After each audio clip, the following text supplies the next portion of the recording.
మౌనంగానే ఎదగమని మొక్క నీకు చెబుతుంది. ఎదిగిన కొద్దీ ఒదగమని అర్థమందులో ఉంది. అపజయాలు కలిగిన చోటే గెలుపు పిలుపు వినిపిస్తుంది. ఆకులన్నీ రాలిన చోటే కొత్త చిగురు కనిపిస్తుంది. మౌనంగానే ఎదగమని మొక్క నీకు చెబుతుంది.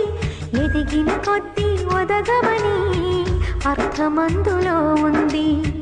అపజయాలు కలిగిన చోటే గెలుపు పిలుపు వినిపిస్తుంది. ఆకులన్నీ రాలిన చోటే కొత్త చిగురు కనిపిస్తుంది.